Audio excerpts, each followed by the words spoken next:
नमस्कार, मैं विकास आप सभी को अपने विकास जीएस क्लासेज में स्वागत करता हूं। आज हम लोग 67वीं बीपीएससी के प्रारंभिक परीक्षा के लिए मॉडल सेट संख्या 7 का पार्ट बी का अध्ययन करेंगे। आइए वर्ग के शुभारंभ करते हैं। प्रश्न संख्या 61। अंतर्राष्ट्रीय क्रिकेट परिषद आईसीसी की पहली विश्व टेस्ट चैंपियनशिप का खिताब भारत को हराकर किस देश ने जीता? Option number A England, B Australia, C New Zealand, D दक्षिण अफ्रीका, ई उपयुक्त में से कोई नहीं या उपयुक्त में से एक से अधिक। इस प्रश्न का सही उत्तर होगा option number C New Zealand. Option number C New Zealand. New Zealand ने भारत को हरा करके यह खिताब जीता है। प्रश्न संख्या 62। भारत के किस पड़ोसी राष्ट्र ने 1 फरवरी 2021 को वहां की सेना ने लोकतांत्रिक सरकार को निलंबित कर स्वयं सत्ता संभाल ली? Option number A Sri Lanka, B Myanmar, C Bhutan, D Maldives, E उपयुक्त में से कोई नहीं या एक से अधिक। इस प्रश्न का सही उत्तर होगा option number B Myanmar. Bharat के म्यांमार जो पड़ोसी राष्ट्र है, इस पड़ोसी राष्ट्र में अर्थात म्यांमार में 1 फरवरी 2021 को वहां की सेना ने लोकतांत्रिक सरकार को निलंबित कर स्वयं सत्ता संभाल लिया है। प्रश्न संख्या 63। निम्नलिखित में से किसका संबंध किसान आंदोलन से नहीं रहा है? ऑप्शन नंबर ए नील आंदोलन, बी रामोसी विद्रोह, सी पावना विद्रोह, डी बारदोली सत्याग्रह, ई उपयुक्त में से कोई नहीं या एक से अधिक। इस प्रश्न का सही उत्तर होगा ऑप्शन नंबर ई उपयुक्त में से कोई नहीं या एक से अधिक। अर्थात यहाँ पर जितना ऑप्शन दिया गया है नील आंदोलन, रामोसी विद्रोह, पावना विद्रोह और बारदोली सत्याग्रह, इन सभी का संबंध किसान आंदोलन से रहा है। प्रश्न संख्या 64। किस महिला खिलाड़ी ने अंतर्राष्ट्रीय क्रिकेट में 10,000 रन बनाकर पहली भारतीय महिला खिलाड़ी बन गई है? Option number A Smriti Mandhana, B Harmanpreet Kaur, C Shafali Verma, D Mithali Raj, E उपयुक्त में से कोई नहीं या एक से अधिक। इस प्रश्न का सही उत्तर होगा ऑप्शन नंबर डी मिताली राज। मिताली राज ने अंतर्राष्ट्रीय क्रिकेट में 10,000 रन बनाकर पहली भारतीय महिला खिलाड़ी बन गई है। प्रश्न संख्या 65। भारत में विनिर्मित की जा रही कोविड-19 वैक्सीन के मामले में निम्नलिखित में से कौन सा युग्म सम्मिलित है? ऑप्शन नंबर ए कोविशील्ड, जो कि सीरम इंस्टीट्यूट ऑफ इंडिया के द्वारा निर्माण किया गया। दूसरा कोवैक्सीन भारत बायोटेक द्वारा। C novel corona virus 2019 nCoV vaccine Cadila health care limited के द्वारा। डी स्पुतनिक भी कोविड-19 डॉक्टर रेड्डीज लेबोरेटरीज द्वारा। ई उपयुक्त में से कोई नहीं या एक से अधिक। इस प्रश्न का सही उत्तर होगा ऑप्शन नंबर ई उपयुक्त में से कोई नहीं या एक से अधिक। अर्थात यहाँ पर जितना जो ऑप्शन दिया गया है सभी सम्मिलित है। कोविशील्ड का निर्माण सीरम इंस्टीट्यूट ऑफ इंडिया के द्वारा। Covaxin Bharat biotech novel corona virus 2019 NCOV vaccine Cadila health care limited के द्वारा। और स्पुतनिक भी कोविड-19 डॉक्टर रेड्डीज लेबोरेटरी के द्वारा बनाया गया। प्रश्न संख्या 66। शिमला सम्मेलन कब आयोजित हुआ था? ऑप्शन नंबर ए 23 अप्रैल 1945 को, बी 26 अप्रैल 1945 को, सी 25 जून 1945 को, ई ऑप्शन नंबर डी 26 जून 1945, ई उपयुक्त में से कोई नहीं या एक से अधिक। इस प्रश्न का सही उत्तर होगा ऑप्शन नंबर सी 25 जून 1945 को शिमला सम्मेलन आयोजित हुआ था। प्रश्न संख्या 67। ली कमीशन निम्नलिखित में से किससे संबंधित था? ऑप्शन नंबर ए भारतीय सिविल सेवा, बी शिक्षा व्यवस्था, सी भारत तिब्बत सीमा आयोग, डी खैबर दर्रा, ई उपयुक्त में से कोई नहीं या एक से अधिक। इस प्रश्न का सही उत्तर होगा ऑप्शन नंबर ए भारतीय सिविल सेवा। ली कमीशन का संबंध भारतीय सिविल सेवा से था। प्रश्न संख्या 68। भारत सचिव का पद निम्नलिखित में से किसके द्वारा बनाया गया था? ऑप्शन नंबर ए 1773 का रेगुलेटिंग एक्ट, बी 1853 का चार्टर अधिनियम, सी 1858 का भारत शासन अधिनियम, डी 1861 का भारतीय परिषद अधिनियम, ई उपयुक्त में से कोई नहीं या एक से अधिक। इस प्रश्न का सही उत्तर होगा ऑप्शन नंबर सी 1858 का भारत शासन अधिनियम के द्वारा भारत सचिव का पद सृजित किया गया था। प्रश्न संख्या 69। दिल्ली सल्तनत के लिए सुल्तान ने सर्वप्रथम अपने विचारों को स्पष्ट करते हुए कहा कि राज्य का आधार प्रजा का समर्थन होना चाहिए। ऑप्शन नंबर ए, अर्थात किस सुल्तान ने कहा था जो कि राज्य का आधार प्रजा का समर्थन होना चाहिए? Option number A, Jalaluddin Khilji, जिनका शासनकाल 1290 से 96। दूसरा है option number B, Alauddin Khilji 1296 से 1316। सी, मोहम्मद बिन तुगलक 1324 से 1351। डी, फिरोज शाह तुगलक 1351 से 1388। ई, उपयुक्त में से कोई नहीं या एक से अधिक। इस प्रश्न का सही उत्तर होगा option number A, Jalaluddin Khilji 1290 से 96। इन्होंने ही कहा था कि अपने विचार में स्पष्ट करते हुए कहा था जलालुद्दीन खिलजी ने, चूंकि राज्य का आधार प्रजा का समर्थन होना चाहिए। प्रश्न संख्या 70, भारत शासन अधिनियम 1935 के द्वारा स्थापित संघ में अवशिष्ट शक्तियां किसे दी गई थी? ऑप्शन नंबर ए, संघीय विधानमंडल। B, governor general. सी, प्रांतीय विधानमंडल। डी, प्रांतीय राज्यपाल। ई, उपयुक्त में से कोई नहीं या एक से अधिक। इस प्रश्न का सही उत्तर होगा option number B, governor general.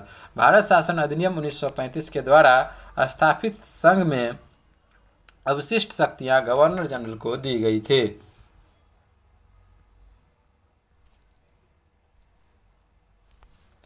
प्रश्न संख्या 71, निम्नलिखित में रामानंद के शिष्य कौन नहीं है?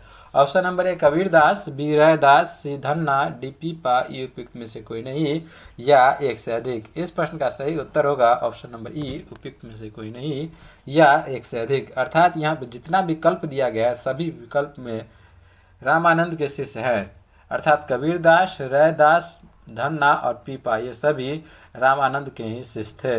रामानंद के कुल शिष्यों की संख्या कितनी है इसको याद रखिएगा, वो है 12।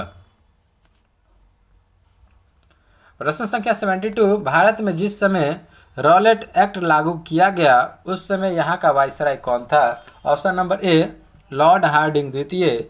B, Lord Chelmsford. C, Lord Reading. D, Lord Irwin. E, उपयुक्त में से कोई नहीं या एक से अधिक। इस प्रश्न का सही उत्तर होगा option number B, Lord Chelmsford. Bharat में जिस समय रॉलेट एक्ट लागू किया गया उस समय यहाँ का वायसराय अर्थात भारत का वायसराय लॉर्ड चैम्सफोर्ड था। लॉर्ड चैम्सफोर्ड के कार्यकाल की बात करें तो 1916 से लेकर के 21। प्रश्न संख्या 73, भवानी मंदिर की रचना किसके द्वारा की गई थी? Option number A, Aurobindo Ghosh द्वारा। बी, गोपाल हरि देशमुख द्वारा। सी, विनायक दामोदर सावरकर के द्वारा। डी, श्यामजी कृष्ण वर्मा द्वारा। ई, उपयुक्त में से कोई नहीं या एक से अधिक। इस प्रश्न का सही उत्तर होगा option number A, Aurobindo Ghosh के द्वारा भवानी मंदिर की रचना की गई थी। अगर बात करें अरविंद घोष का तो यह एक आर्य समाज नामक दार्शनिक पत्रिका के शुरूकर्ता भी थे अरविंद घोष ही। और भवानी मंदिर जो था, अगर बात करें भवानी मंदिर का तो भवानी मंदिर भी एक पत्रिका ही था। प्रश्न संख्या 74, भारत में रेलवे लाइन का विकास किस गवर्नर जनरल के काल में हुआ था? Option number A, Lord Dalhousie. B, option number A, Lord Curzon. B, Lord Dalhousie. C, Lord Wellesley. D, Warren Hastings. E, उपयुक्त में से कोई नहीं या एक से अधिक। इस प्रश्न का सही उत्तर होगा option number B, Lord Dalhousie. Lord Dalhousie के काल में भारत में रेलवे लाइन का विकास किया गया था। कब? तो याद रखिएगा 1853 में। कहाँ से कहाँ तक? तो मुंबई से लेकर ठाणे के बीच हुआ था सबसे पहले। और सर्वाधिक टेलीग्राफ का विकास भी किसके काल में हुआ? तो वह भी हुआ था लॉर्ड डलहौजी के काल में ही। प्रश्न संख्या 75, भारत विभाजन के समय भारतीय राष्ट्रीय कांग्रेस के अध्यक्ष कौन था? Option number A, J B. Kripalani. B, C, Rajagopalachari. C, Purushottam Das Tandon. D, Abdul Kalam Azad. E, उपयुक्त में से कोई नहीं या एक से अधिक। इस प्रश्न का सही उत्तर होगा option number A, J B. Kripalani Bharat विभाजन के समय भारतीय राष्ट्रीय कांग्रेस का अध्यक्ष था। प्रश्न संख्या 76, भारतीय राष्ट्रीय कांग्रेस के किस अधिवेशन में पूर्ण स्वराज की मांग औपचारिक रूप से रखी गई थी? ऑप्शन नंबर ए, कराची अधिवेशन। बी, त्रिपुरी अधिवेशन। सी, लाहौर अधिवेशन। डी, बेलगाम अधिवेशन। ई, उपयुक्त में से कोई नहीं या एक से अधिक। इस प्रश्न का सही उत्तर होगा option number B, option number C, Lahore अधिवेशन। भारतीय राष्ट्रीय कांग्रेस के लाहौर अधिवेशन में पूर्ण स्वराज की मांग की औपचारिक रूप से रखी गई थी। कब? तो याद रखिएगा 1929 में। प्रश्न संख्या 77, निम्नलिखित में से निम्नलिखित में से कौन काकोरी षड्यंत्र का हिस्सा नहीं थे? Option number A Bhagat Singh, B Chandrashekhar Azad, C Roshan Singh, D Ram Prasad Bismil, E उपयुक्त में से कोई नहीं या एक से अधिक। इस प्रश्न का सही उत्तर होगा option number A Bhagat Singh. Kakori षड्यंत्र का हिस्सा कौन नहीं थे? तो वह नहीं थे भगत सिंह। भगत सिंह काकोरी षड्यंत्र का हिस्सा नहीं था। यह हुआ कब था काकोरी षड्यंत्र? 9 अगस्त 1925 को। कब हुआ था? तो 9 अगस्त 1925 को काकोरी नामक स्थल पर घटित हुआ था। इसमें कौन कौन शामिल थे? तो चंद्रशेखर आजाद, रोशन सिंह, राम प्रसाद बिस्मिल के सहित स्वर्ण सिंह भी इसमें शामिल थे। प्रश्न संख्या 78, फिनिक्स फार्मा की स्थापना किस व्यक्ति के द्वारा की गई? Option number A Mahatma Gandhi, B Jawaharlal Nehru, C Maulana Abul Kalam Azad, D Lala Hardayal, E उपयुक्त में से कोई नहीं या एक से अधिक। इस प्रश्न का सही उत्तर होगा option number A Mahatma Gandhi के द्वारा फिनिक्स फार्म की स्थापना की गई थी। प्रश्न संख्या 79, मुस्लिम लीग ने प्रत्यक्ष कार्यवाही दिवस कब मनाया? ऑप्शन नंबर ए 16 अगस्त 1946, बी 18 अगस्त 1946, सी 20 अगस्त 1946, डी 15 अगस्त 1946, ई उपयुक्त में से कोई नहीं या एक से अधिक। इस प्रश्न का सही उत्तर होगा ऑप्शन नंबर ए 16 अगस्त 1946 को मुस्लिम लीग ने प्रत्यक्ष कार्यवाही दिवस मनाया। प्रश्न संख्या 80, हिंदू महासभा की स्थापना कब हुई? Option number A 1920, B 1915, C 1917, D 1940, E उपयुक्त में से कोई नहीं या एक से अधिक। इस प्रश्न का सही उत्तर होगा ऑप्शन नंबर बी 1915 में हिंदू महासभा की स्थापना की गई। तो हिंदू महासभा की स्थापना 1915 में हुई। किसके नेतृत्व में? तो मदन मोहन मालवीय के नेतृत्व में। प्रश्न संख्या 81, 1930 में किसने इंडियन रिपब्लिकन आर्मी के नाम पर स्वाधीनता उद्घोषणा जारी की थी? Option number A Sachindra Nath Sanyal, B Chandrashekhar Azad, C Surya Sen, D Bhagat Singh, E उपयुक्त में से कोई नहीं या एक से अधिक। इस प्रश्न का सही उत्तर होगा ऑप्शन नंबर सी सूर्यसेन। 1930 में सूर्यसेन ने इंडियन रिपब्लिकन आर्मी के नाम पर स्वाधीनता उद्घोषणा जारी की थी। प्रश्न संख्या 82, निम्नलिखित में से किनका संबंध हमारे राष्ट्र ध्वज के डिजाइन से है? Option number A Pingali Venkayya, B Potti Sriramulu, C Tanguturi Prakasam Pantulu, D Veeresalingam Pantulu, E उपयुक्त में से कोई नहीं या एक से अधिक। इस प्रश्न का सही उत्तर होगा option number B, option number A Pingali Venkayya. Pingali Venkayya को राष्ट्र ध्वज के डिजाइन करने के लिए जाना जाता है।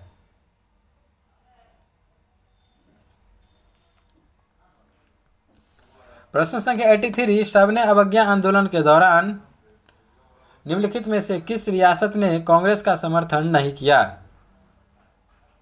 Option number A Bhavnagar, B Mysore, C Junagadh, D Kathiawar, E उपयुक्त में से कोई नहीं या एक से अधिक। इस प्रश्न का सही उत्तर होगा option number B Mysore. Mysore रियासत ने सबने अवज्ञा आंदोलन के समय कांग्रेस का समर्थन नहीं किया था। हालांकि मैसूर ने बाद में प्रथम गोलमेज सम्मेलन में भाग लिया था। मैसूर के जो रियासत थे ये प्रथम गोलमेज सम्मेलन में भाग लिया, लेकिन सबने अवज्ञा आंदोलन में भाग नहीं लिया था।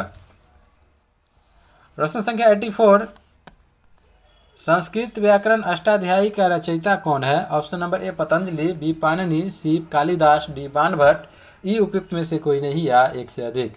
इस प्रश्न का सही उत्तर होगा option number B Panini. Ashtadhyayi के रचयिता कौन है? तो वो है पाणिनि।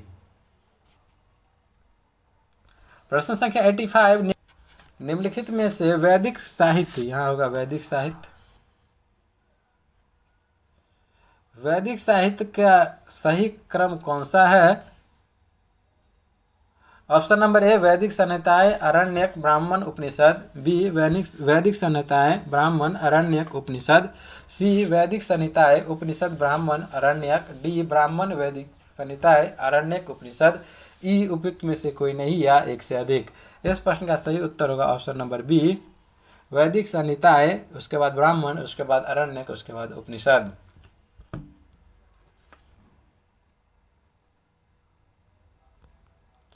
प्रश्न संख्या 86, निम्नलिखित में से कौन सी लिपियां अशोक के अभिलेखों में प्रयुक्त हुई?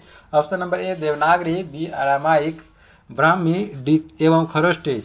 बी ब्राह्मी, खरोष्टी एवं Aramaic, C Kharoshthi, Brahmi, Greek एवं शारदा, डी ब्राह्मी, खरोष्टी, ग्रीक एवं देवनागरी। इस प्रश्न का सही उत्तर होगा option number B, Brahmi, Kharoshthi एवं अरामाइक लिपि में अशोक के अभिलेख मिले हैं। प्रश्न संख्या 87, भारत के प्राचीनतम पंचमार्क आहत सिक्के मुख्यतः किस धातु के बने होते थे? ऑप्शन नंबर ए तांबा, बी सोना, सी चांदी, डी टीन, ई उपयुक्त में से कोई नहीं या एक से अधिक। इस प्रश्न का सही उत्तर होगा ऑप्शन नंबर सी चांदी। भारत के प्राचीनतम आहत सिक्के मुख्यतः चांदी के बने होते थे। इसे कैसे बनाया जाता था? इसे ठप्पा मारकर बनाए जाने के कारण भारतीय भाषा में इस सिक्के को आहत या पंचमार्क सिक्का कहा जाता था। प्रश्न संख्या 88, सूची 1 और सूची 2 के साथ सुमेलित कीजिए नीचे दिए कूट का सही प्रयोग करके। एक तरफ लेखक है, दूसरी तरफ इनकी रचना है। ऑप्शन नंबर ए दिया गया है, लेखक की सूची ए है मेगास्थनीज, बी टॉलमी, सी प्लिनी, डी हेलसांग। सूची 2 में रचनाएं है, पहला जियोग्राफी, दूसरा नेचुरल हिस्टोरिका, तीसरा इंडिका, चौथा है सीयूकी। इस प्रश्न का सही उत्तर क्या होगा तो देख ले। मेगास्थनीज की है रचनाएं इंडिका।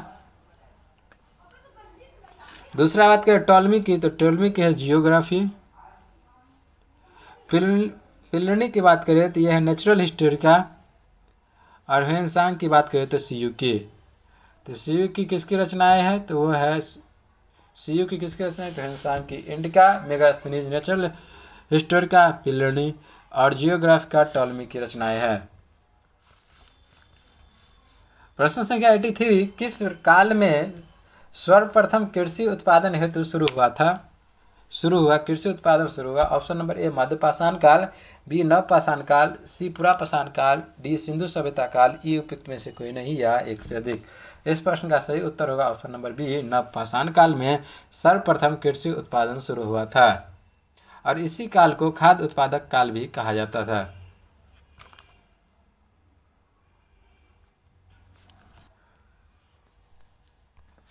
प्रश्न संख्या 91, शेरशाह और अकबर के बीच भूराजस्व प्रशासन के संबंध में निम्नलिखित में से कौन सा व्यक्ति संबंधित था?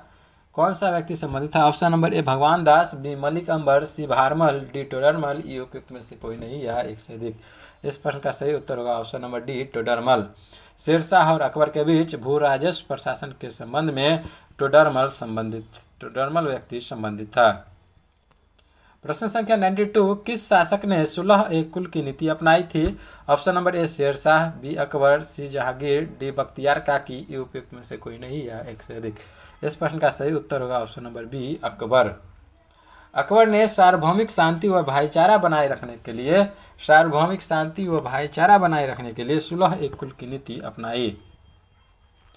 प्रश्न संख्या 93, सिक्कों पर टकसाल का नाम लिखवाने एवं अपनी छवि अंकित कराने की प्रथा किसने शुरू की थी? Option number A Sher Shah, B Akbar, C Jahangir, D Adil Shah, E उपयुक्त में से कोई नहीं या एक से अधिक। इस प्रश्न का सही उत्तर होगा option number C Jahangir. Mughal शासक जहांगीर ने अपने सिक्कों पर टकसाल का नाम एवं अपनी छवि अंकित करवाई। प्रश्न संख्या 94, चोल साम्राज्य की स्थापना किसने की थी? ऑप्शन नंबर ए राजेंद्र प्रथम, बी गजराज, सी विजयालय, डी राजेंद्र द्वितीय, ई उपयुक्त में से कोई नहीं या एक से अधिक। इस प्रश्न का सही उत्तर होगा ऑप्शन नंबर सी विजयालय ने चोल साम्राज्य की स्थापना की थी।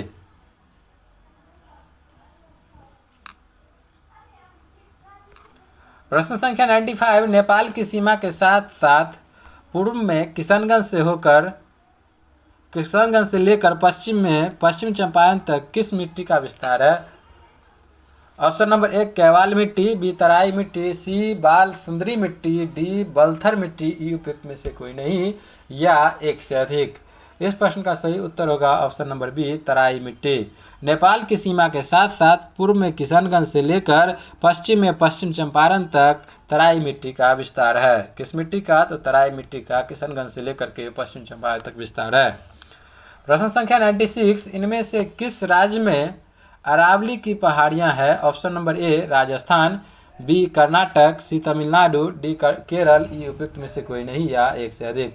इस प्रश्न का सही उत्तर होगा ऑप्शन नंबर ए राजस्थान में अरावली की पहाड़ियां हैं।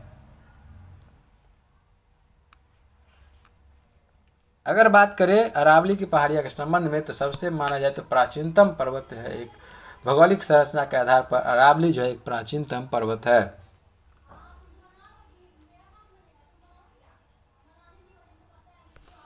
प्रश्न संख्या 97, निम्नलिखित में से कौन सी भू आकृति का निर्माण नदी की अपरदन क्रिया के द्वारा होता है?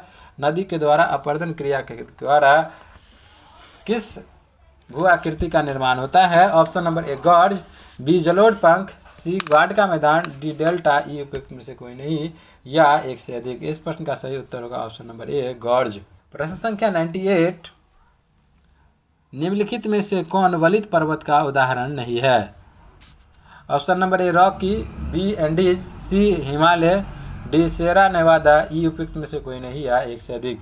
इस प्रश्न का सही उत्तर होगा option number D Sierra Nevada जो है यह वलित पर्वत नहीं है। तो वलित पर्वत का उदाहरण कौन है? तो वह सियरा नेवादा, लेकिन रॉकी, एंडीज और हिमालय वलित पर्वत है। प्रश्न संख्या 99, भारत में जनजातियों का उसके आबादी के अनुसार सही क्रम है। Option number A Gond, Bhil, Santhal, B Bhil, Gond, Santhal, C Gond, Santhal, Bhil, D Bhil, Santhal, Gond, E उपयुक्त में से कोई नहीं या एक से अधिक। इस प्रश्न का सही उत्तर होगा option number B Bhil, Gond और संथाल।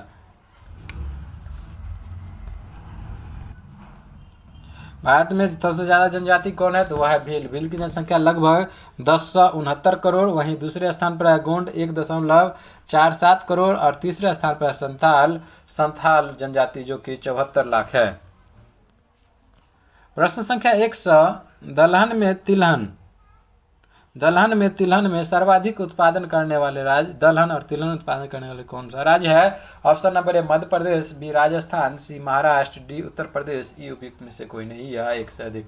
इस प्रश्न का सही उत्तर होगा ऑप्शन नंबर ए मध्य प्रदेश। भारत में दलहन और तिलहन दोनों में सर्वाधिक उत्पादन करने वाला राज्य है मध्य प्रदेश।